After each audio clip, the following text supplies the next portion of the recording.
आज आपण बनवणार आहोत वालाच्या शेंगांची भाजी। चला तर मग वेळ न करता लगेच रेसिपीला सुरुवात करूया। इथे भाजीसाठी कुकर ठेवलेला आहे। यामध्ये आपल्याला आता थोडंसं तेल टाकून घ्यायचं आहे। थोडंसं तेल टाकायचं अगदी। तेल गरम झालं आपलं, त्यामध्ये वालाच्या शेंगा टाकायच्या आहे। त्यामध्ये आपल्याला आता शिजण्यासाठी पाणी टाकायचं आहे। मीठ टाकून घ्यायचं थोडं। याच्या 2 शिट्ट्या करून घ्यायच्या आपल्याला।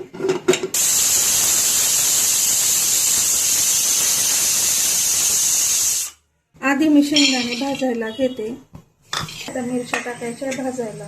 याच्यामध्ये आपल्याला आता लसूण टाकायचं आहे वाटणासाठी। कोथिंबीर टाकून घ्यायची, जिरं टाकून घ्यायचं। हे पाणी टाकून आपल्याला बारीक फिरवून घ्यायचं आहे मिक्सरला, एकदम बारीक करायचं आहे। हे बघू शकता मंडळी, बारीक हिरवं वाटण तयार केलंय मी। भाजीसाठी कढाई ठेवली आहे, त्याच्यामध्ये मी तेल टाकून घेतलेलं आहे। आता आपल्याला आता राई टाकायची आहे। त्यामध्ये आता जिरं टाकून घ्यायचं, हिंग टाकायचं आहे आणि आपण आता केलेलं हे वाटण टाकून घ्यायचं। हळद टाकतो आपण थोडी। आता भाजीसाठी याच्यात मीठ टाकायचं आहे। यामध्ये आपण ज्या शेंगा शिजवल्या होत्या त्याचं पाणी असं ते ओतून घ्यायचे आपल्याला।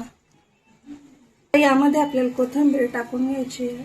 हे अर्ध झाकण ठेवून आपल्याला छान उकळवून घ्यायची। आता एक 10 मिनिटं आपण चेक करूया आपली भाजी झाली का। तुम्ही बघू शकता मंडळी, आपली वालाच्या शेंगांची भाजी तयार आहे। आता आपण सर्व करून घेऊया। पण त्याआधी मी एक सांगू इच्छिते की मी जे रोज व्हिडिओ बनवते, जे दाखवते ते रिअल लाईफ मध्ये जे आहे ते दाखवते मी।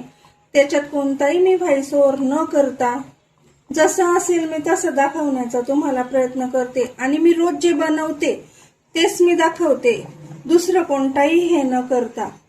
माझे व्हिडिओ जर तुम्हाला आवडत असतील तर लाईक शेअर नक्कीच करा।